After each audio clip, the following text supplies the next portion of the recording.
¿Alguna vez sentiste que falta algo en una historia que te contaron toda la vida?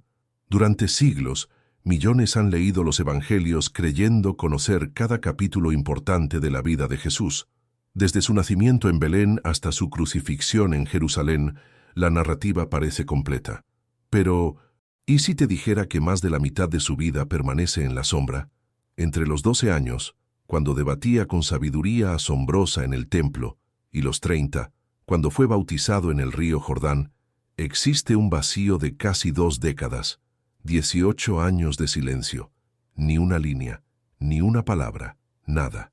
¿Dónde estuvo el joven que más tarde cambiaría el curso de la historia espiritual de la humanidad?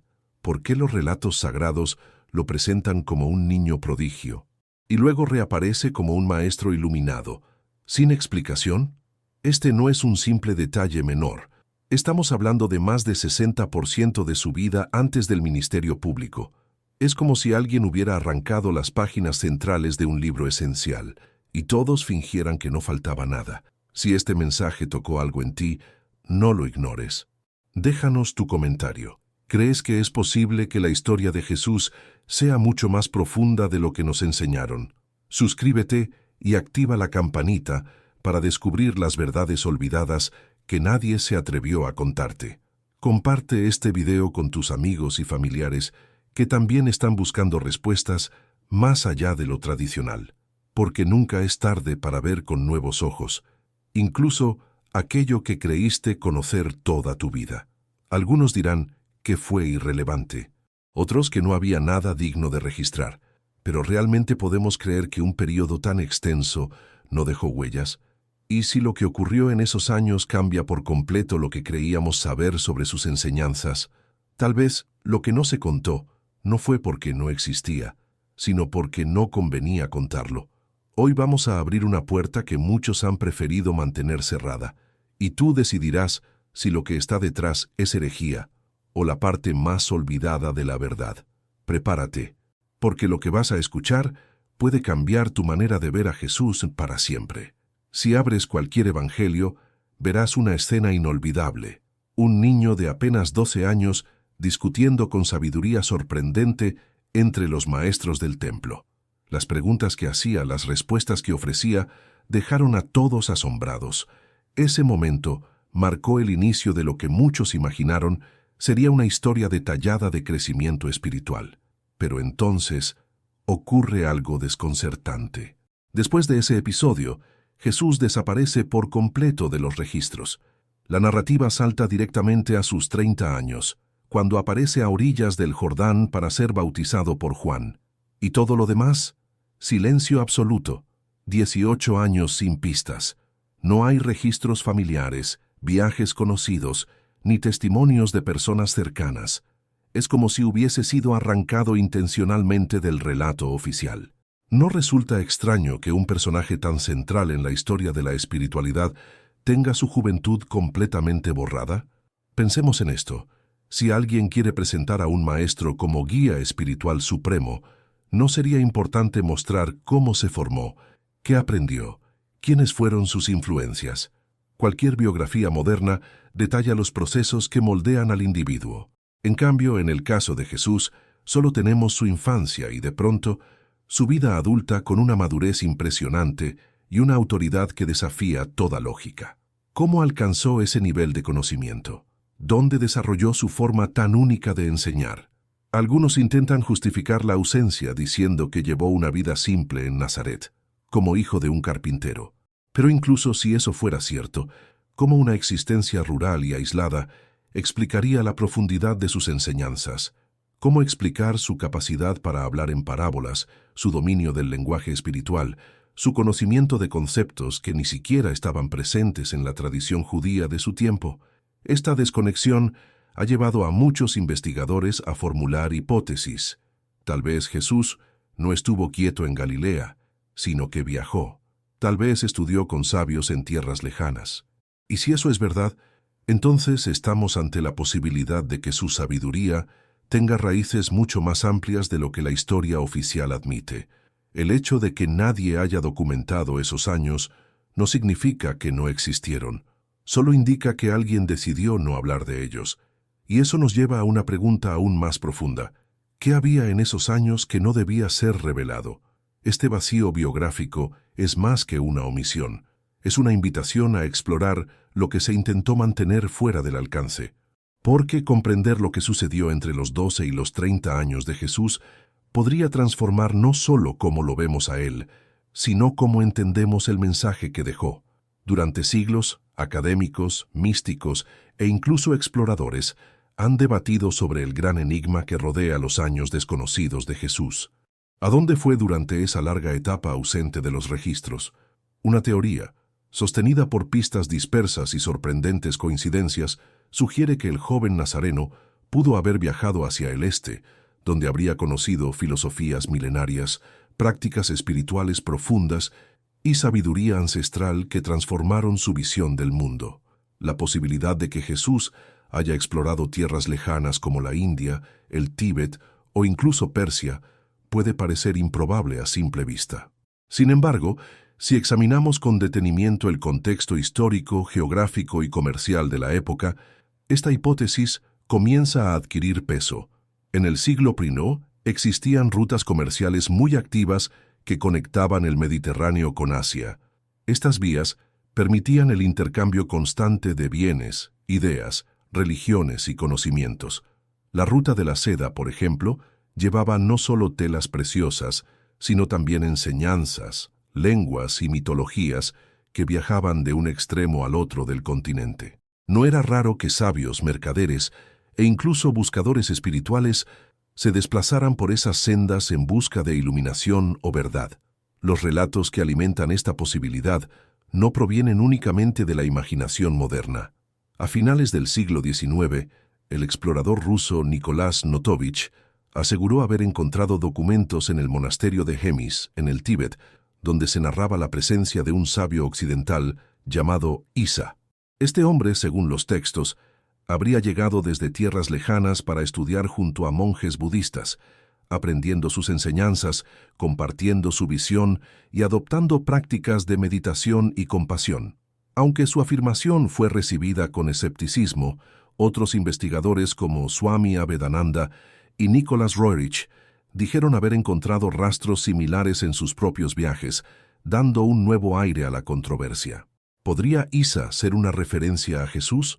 La fonética coincide, y los detalles temporales del relato se alinean sorprendentemente con los años ausentes de su biografía. No se trata de afirmar con certeza, sino de observar que múltiples fuentes señalan una figura espiritual extranjera que enseñaba amor, paz y desapego en regiones asiáticas, justo en el periodo en que Jesús estuvo fuera de escena.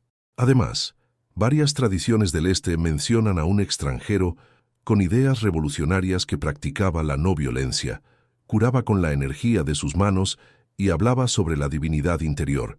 Estas descripciones, aunque vagas, resultan demasiado familiares para ser ignoradas. Pero lo más intrigante no son estos relatos paralelos, sino los elementos en las enseñanzas de Jesús que resuenan poderosamente con doctrinas orientales anteriores. Su llamado al amor incluso hacia los enemigos recuerda las enseñanzas budistas de compasión universal. Su énfasis en el reino dentro de vosotros encuentra eco en la noción védica del Atman, la chispa divina en cada ser, y su insistencia en la humildad, el desapego y la renuncia al ego tiene paralelos claros en el taoísmo y el jainismo. ¿Podrían todas estas similitudes ser una simple coincidencia? Es posible, pero también es razonable considerar que Jesús, en su búsqueda espiritual, se haya expuesto a múltiples corrientes filosóficas, integrándolas en una nueva forma de enseñar. Lo que no encajaba en la ortodoxia fue, con el tiempo, excluido de la historia oficial. Además, cabe preguntarse, si Jesús hubiera permanecido toda su juventud en un pueblo pequeño como Nazaret, sin contacto con otras culturas, ¿cómo habría adquirido tal profundidad conceptual y autoridad espiritual? ¿Cómo conocía parábolas, símbolos y estructuras filosóficas tan distintas a las tradiciones hebreas? La tradición cristiana primitiva no conservó ningún registro detallado de sus años de formación. Sin embargo, sí sabemos que existieron evangelios no canónicos, textos antiguos que fueron descartados y que algunos de ellos contenían narraciones alternativas de su vida. Estos escritos, relegados como apócrifos, no fueron simplemente olvidados, fueron seleccionados para ser eliminados, en parte por las implicaciones que podrían tener sobre la singularidad del mensaje cristiano emergente. Aceptar que Jesús pudo haber estudiado en el Este no resta valor a su figura. Al contrario, lo engrandece como un maestro universal, como un buscador que cruzó fronteras para encontrar la esencia de la verdad y luego la tradujo para su pueblo con un lenguaje nuevo y cercano. Lo muestra como un puente entre culturas, un alma abierta que no se limitó a lo heredado sino que se atrevió a expandirlo. Hoy, al mirar atrás no con dogmas, sino con honestidad y deseo de comprender, podemos preguntarnos, ¿qué más nos fue ocultado? ¿Qué verdades quedaron enterradas por miedo o por conveniencia? Explorar estas posibilidades no es negar la fe, sino ampliarla. No es dudar de Jesús, sino intentar conocerlo más allá de los márgenes impuestos por la historia oficial. Cuando uno examina atentamente las enseñanzas de Jesús, es imposible ignorar su profundidad y originalidad. Sin embargo, un análisis comparativo con doctrinas espirituales mucho más antiguas revela una serie de coincidencias llamativas que han llevado a teólogos, filósofos y estudiosos a preguntarse si realmente fueron producto de una revelación aislada o si reflejan una sabiduría compartida por diferentes civilizaciones. Empecemos con una de sus frases más conocidas: «El reino de Dios está dentro de vosotros». Esta afirmación, cargada de espiritualidad interior, no aparece en la tradición judía de su tiempo con ese mismo enfoque introspectivo, pero en los textos védicos encontramos el concepto de Atman, la divinidad interna que habita en todo ser humano. También en los Upanishads se enseña que el verdadero conocimiento no está afuera, sino en la comprensión del alma interna como parte del todo. Esta convergencia levanta preguntas legítimas. ¿Jesús llegó a conclusiones similares por su cuenta o tuvo contacto directo con estas ideas? La noción de amar incluso a quienes nos ofenden tampoco era común en las escrituras hebreas. Aunque se promovía el amor al prójimo, el mandato de amar a los enemigos, de ofrecer la otra mejilla, de perdonar sin límites, se alinea profundamente con los ideales budistas de compasión universal. En el Dhammapada, una de las colecciones más antiguas de palabras atribuidas al Buda, se expresa claramente: el odio no cesa con más odio, sino con amor. ¿No es esa la misma esencia del mensaje de Jesús? Sus parábolas también merecen especial atención. Jesús empleaba historias sencillas, con un fuerte contenido simbólico, para ilustrar verdades profundas. Este método didáctico recuerda a los koans zen o a las fábulas hindúes cargadas de enseñanzas morales. El uso de analogías, metáforas y narraciones para provocar reflexión interna no era característico de los rabinos de su época. En cambio, era una herramienta central en muchas escuelas del pensamiento oriental. La idea de desprendimiento del mundo material, tan presente en los sermones de Jesús, también conecta con el desapego propuesto por filosofías orientales. En el Tao Te Ching, Lao Tse habla de la no posesión, del fluir con la naturaleza, del valor de la sencillez. Jesús en el Sermón del Monte declara: «No os hagáis tesoros en la tierra, porque donde esté vuestro tesoro, allí estará vuestro corazón». Es difícil no ver ecos de sabidurías previas. Incluso su estilo de vida coincide con prácticas ascéticas del Este. Jesús vivió con poco, ayunaba con frecuencia, se retiraba a la soledad para orar y pasar tiempo en silencio. Estas costumbres son comunes entre monjes budistas, sabios jainistas o místicos hindúes. Su relación con la naturaleza, su conexión con el silencio interior y su énfasis en la transformación personal lo colocan más cerca de un maestro espiritual universal que de un predicador local. Más allá del contenido, hay elementos lingüísticos que llaman la atención. El uso del término «hijo del hombre», traducido del arameo Bar Nasha, tiene también presencia en manuscritos de Asia Central donde se refería a un ser iluminado, no a un título mesiánico.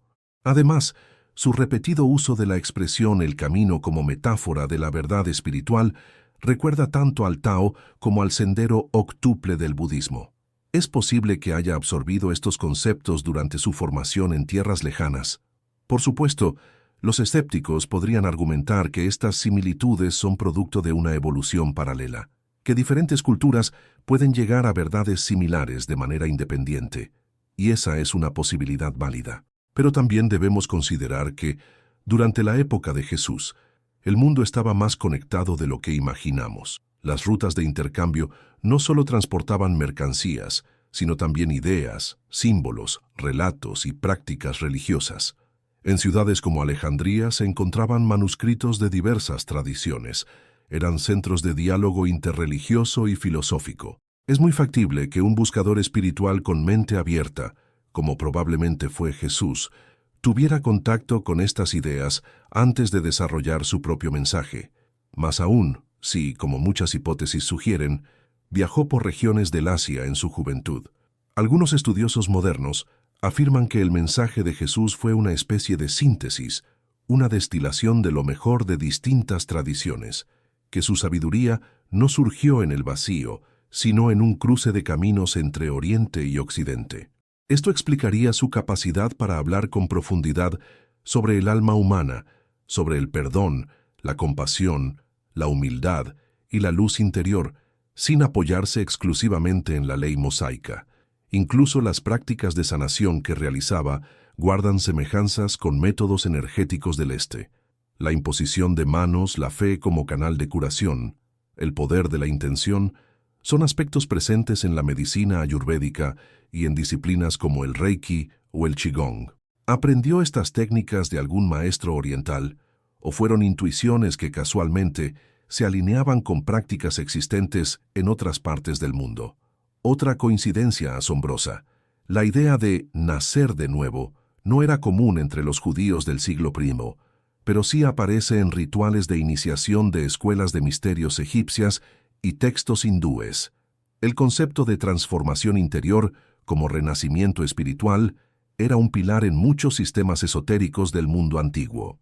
Nada de esto pretende negar el valor del mensaje de Jesús, ni reducirlo a un mero compendio de ideas ajenas. Por el contrario, verlo como un maestro que integró lo aprendido y lo tradujo para su gente, lo convierte en un puente entre mundos, en una figura de sabiduría atemporal que trasciende religiones y fronteras. Quizás por eso su mensaje sigue vivo, porque no fue construido sobre exclusividades, sino sobre verdades universales. Y reconocer eso no debilita la fe, la enriquece. En los relatos tradicionales del cristianismo, el paso de Jesús por Egipto es mencionado brevemente como una etapa de huida. José, advertido en sueños, llevó a su familia al sur para escapar de la furia de Herodes. Sin embargo, ese relato termina casi tan pronto como comienza. Lo que hicieron allí, cuánto tiempo permanecieron o con quiénes convivieron, sigue siendo un completo misterio.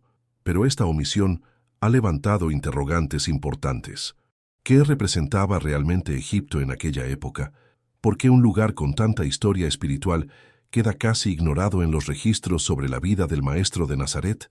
Para comprender lo que podría haberse aprendido allí, es necesario entender qué era Egipto más allá de sus pirámides. Durante milenios esta tierra fue un epicentro de conocimiento esotérico.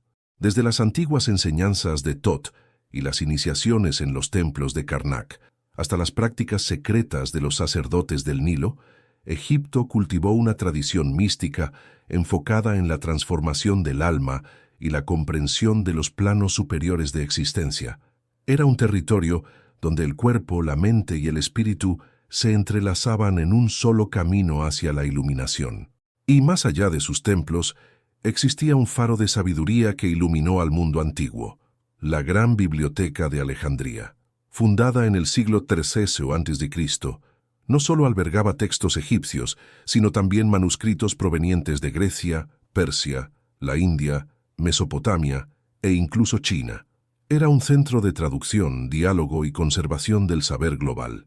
Su pérdida sigue siendo uno de los mayores lamentos de la historia intelectual. Alejandría era mucho más que una ciudad. Era una encrucijada de culturas. Allí convivían filósofos griegos, eruditos hebreos, sabios hindúes y místicos egipcios. En sus calles se escuchaban debates sobre el alma, el destino, la verdad y la eternidad.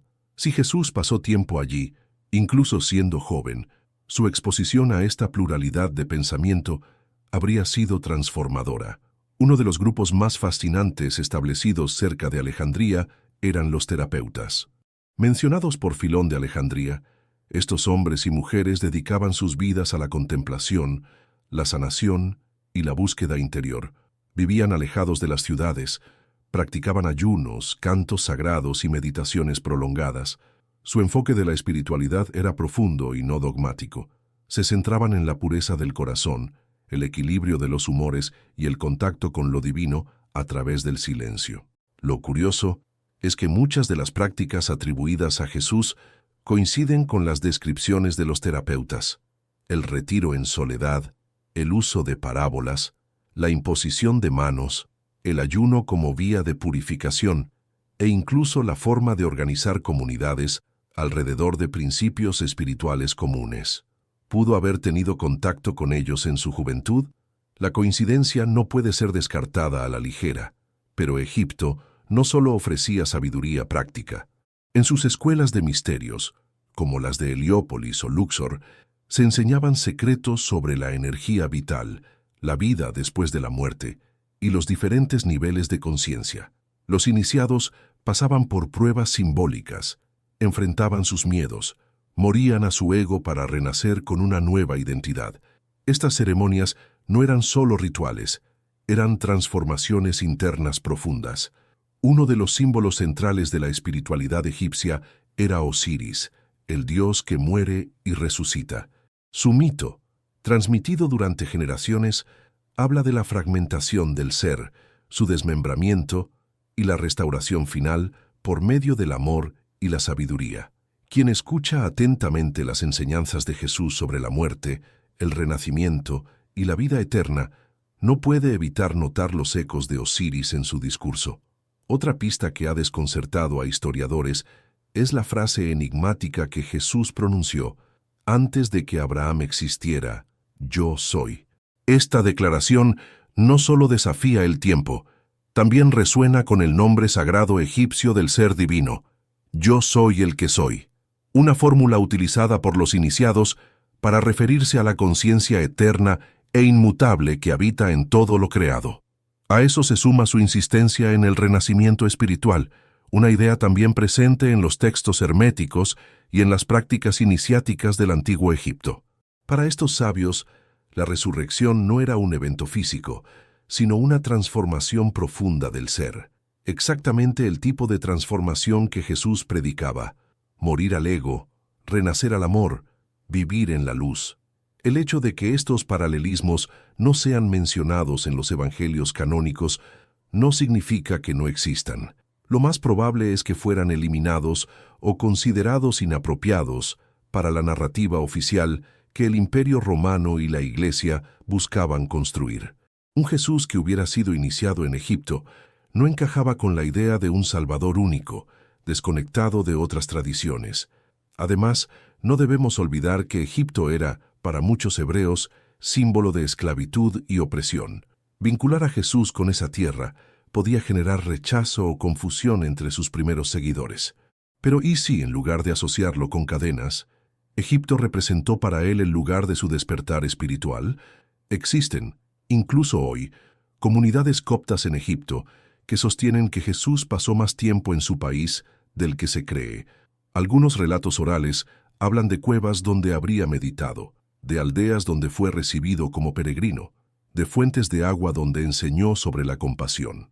Aunque no haya pruebas arqueológicas concluyentes, la persistencia de estas tradiciones sugiere que algo quedó en la memoria colectiva. También hay quienes afirman que María, madre de Jesús, recibió instrucción en círculos esotéricos egipcios y que fue ella quien introdujo a su hijo en esos conocimientos desde pequeño. Si esto fuera cierto, cambiaría por completo la forma en que comprendemos su formación. Ya no estaríamos hablando de un joven que nació sabiendo, sino de uno que buscó, estudió y se transformó. Aceptar la influencia de Egipto no resta divinidad al mensaje de Jesús. Al contrario, lo humaniza y lo universaliza. nos permite ver que su camino no fue el de alguien separado del mundo, sino profundamente conectado con las tradiciones antiguas que lo precedieron. No estamos frente a una figura aislada, sino ante un ser que bebe de múltiples fuentes, que reúne los hilos dispersos del conocimiento espiritual y los convierte en una enseñanza nueva, fresca, accesible. Y si eso es cierto, entonces la omisión de su paso por Egipto no fue casual. Fue un acto consciente de borrar los rastros de un maestro que no pertenecía exclusivamente a una religión, sino al alma humana en su totalidad. ¿Qué habría ocurrido si esos capítulos se hubieran conservado? ¿Cómo cambiaría nuestra comprensión de la fe, del crecimiento interior, del camino hacia lo divino? Quizás no lo sabremos nunca con certeza, pero la ausencia de esas páginas no impide que intuyamos su contenido. En los ecos de su voz, en las huellas de su sabiduría, Egipto aún susurra entre líneas y espera ser recordado. Detrás del velo de misterio que cubre los años perdidos de Jesús, se esconde un entramado complejo de decisiones estratégicas, intereses institucionales y disputas por el control del relato sagrado, porque el silencio no siempre es casual, a veces es cuidadosamente calculado, y lo que no se dice puede ser tan poderoso como lo que se proclama. Para entender por qué ciertos episodios de la vida de Jesús desaparecieron de la historia oficial, es necesario observar el contexto político y religioso en el que se consolidó el cristianismo como institución. El siglo IV marcó un antes y un después. En el año 313, el Edicto de Milán puso fin a la persecución de los cristianos. Poco después, en 325, el emperador Constantino convocó el Concilio de Nicea, una reunión decisiva donde se fijaron las bases doctrinales de la nueva fe imperial. El objetivo era claro: unificar creencias, establecer una ortodoxia clara y eliminar disputas internas que ponían en riesgo la cohesión del imperio.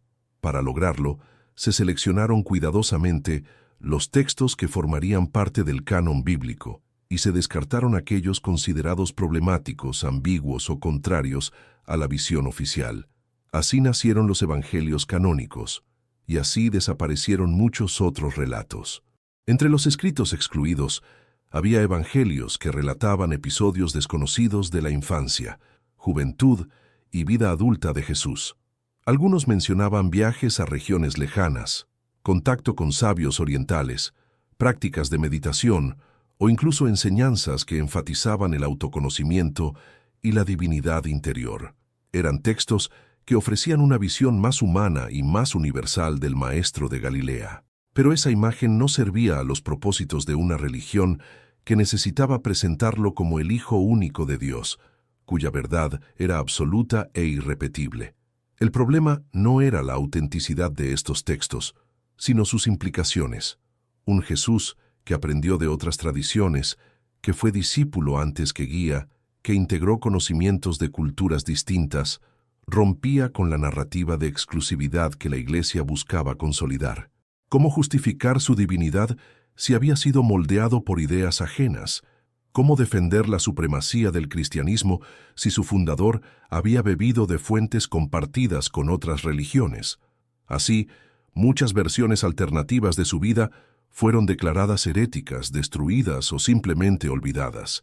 Los padres de la Iglesia, con apoyo imperial, tomaron la decisión de presentar una imagen coherente y funcional del Cristo Redentor. No había espacio para ambigüedades. No había tolerancia para interpretaciones libres. Solo debía quedar una historia, una teología, una fe. Todo lo demás era peligroso.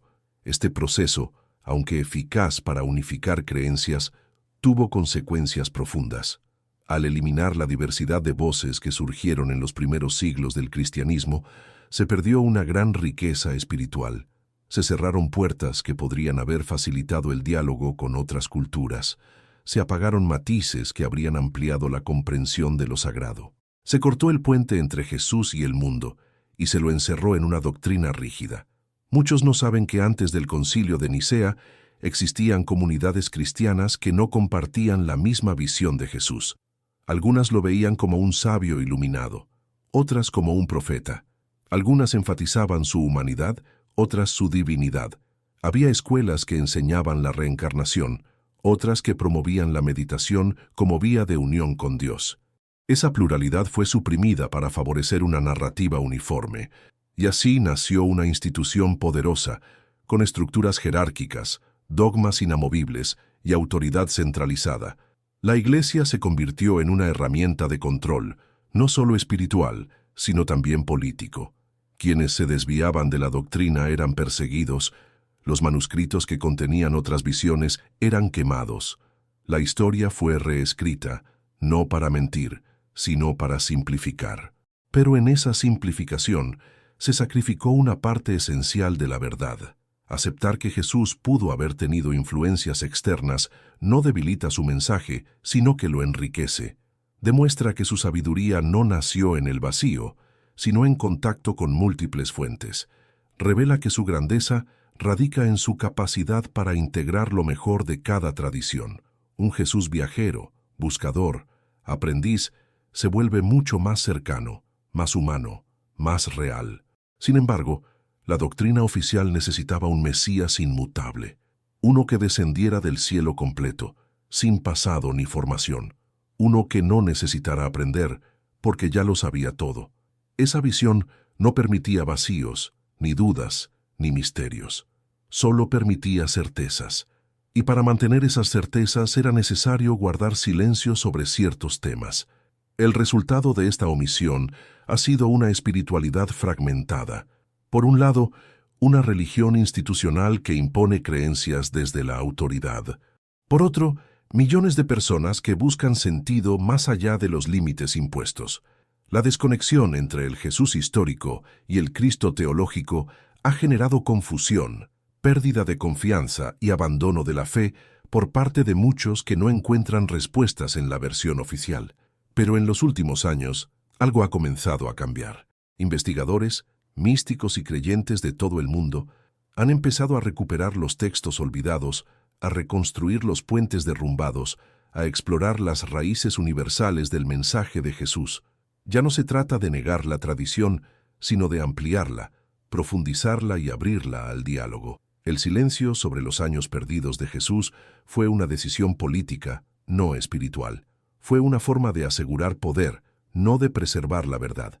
Hoy, esa verdad reclama ser escuchada, no para reemplazar lo que ya se conoce, sino para completarlo. Imaginar a Jesús caminando por las calles de Alejandría, meditando en los templos del Tíbet o aprendiendo junto a sabios del desierto, no reduce su grandeza.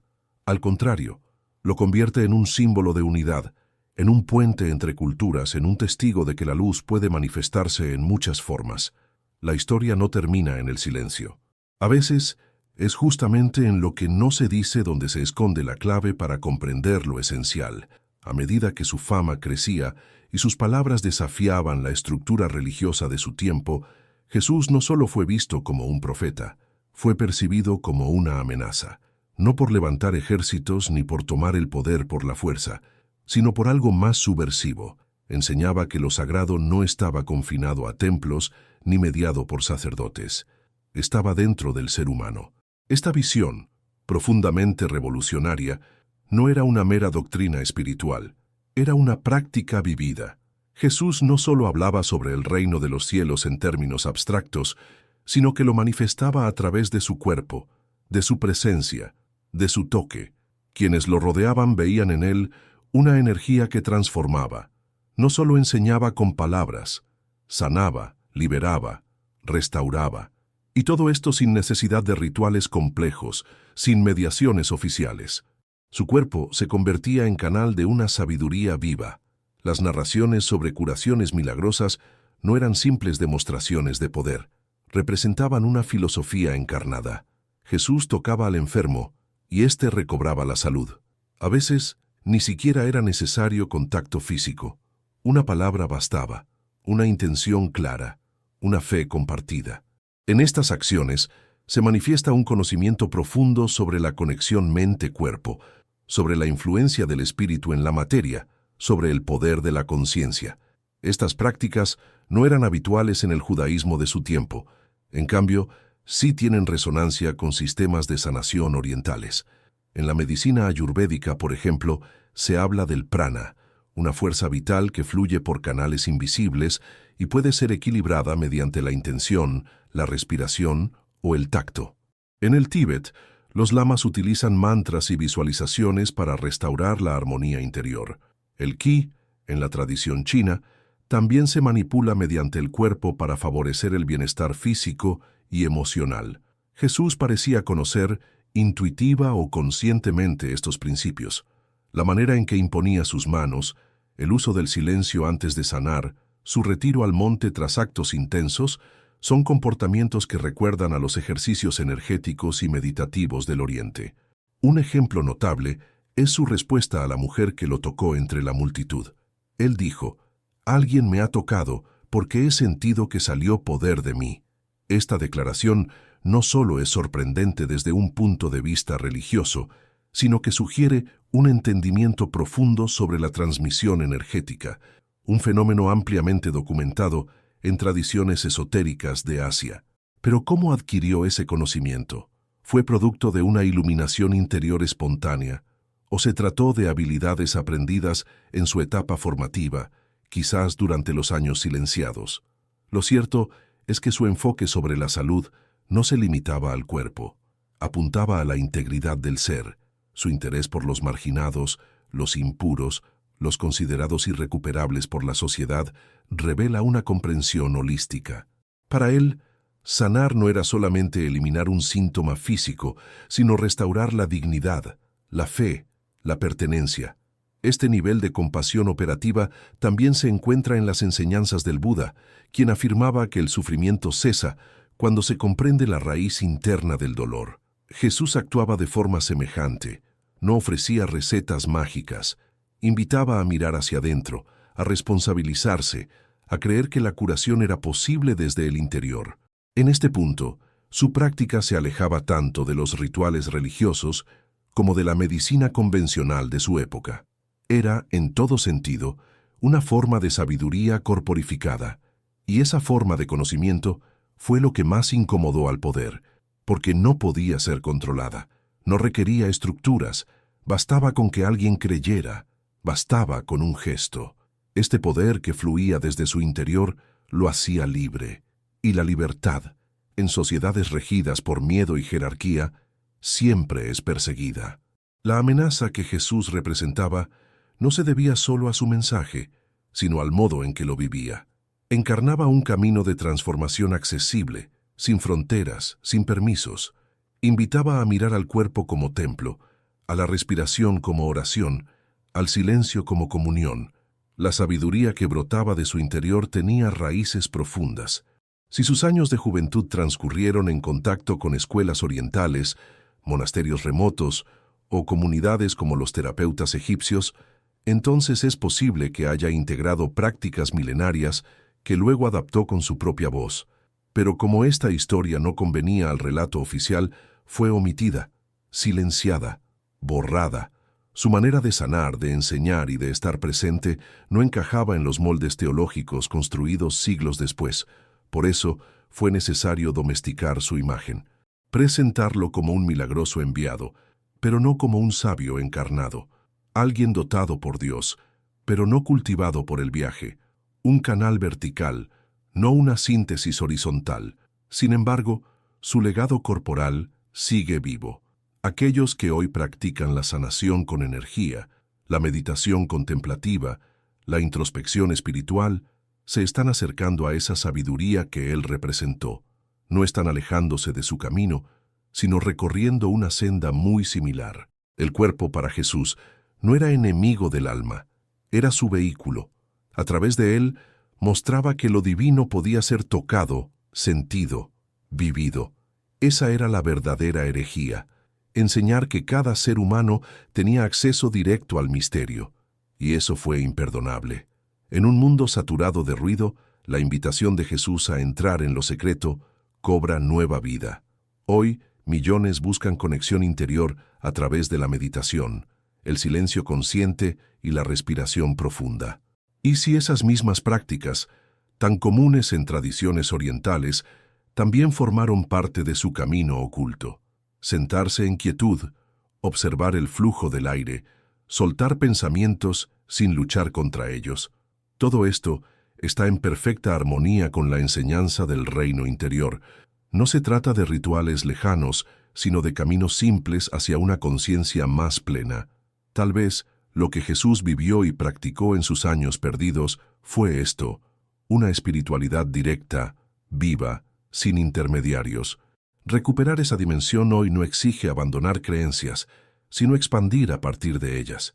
Incorporar prácticas de atención plena, compasión activa y escucha interna no nos aleja de su mensaje, nos acerca más. Nos convierte en caminantes que, como Él, cruzan fronteras invisibles para encontrar lo sagrado en lo cotidiano. Quizás la historia más poderosa de Jesús no sea la que nos contaron, sino la que decidieron ocultar. Tal vez su mayor milagro no fue caminar sobre el agua, sino cruzar océanos de sabiduría y unir lo que el mundo mantenía separado. Si realmente exploró otros caminos, si aprendió de tradiciones lejanas, entonces su mensaje no pertenece a una religión, sino al corazón humano. Su voz no se alza desde un altar exclusivo, sino desde el centro silencioso de cada buscador sincero. Y si su vida fue un puente, ¿qué nos impide cruzarlo? Hoy, cuando tantas creencias dividen, recordar que el Maestro pudo haber sido también aprendiz nos invita a practicar la humildad. Nos llama a escuchar sin miedo, a integrar sin destruir, a honrar lo diverso sin perder lo esencial, porque quizás el mayor legado de Jesús no fue fundar una doctrina, sino demostrar que la verdad no necesita muros, solo requiere ojos abiertos, alma dispuesta y un paso hacia adentro. Y si lo que falta en la historia de Jesús es lo que más podría completar la nuestra,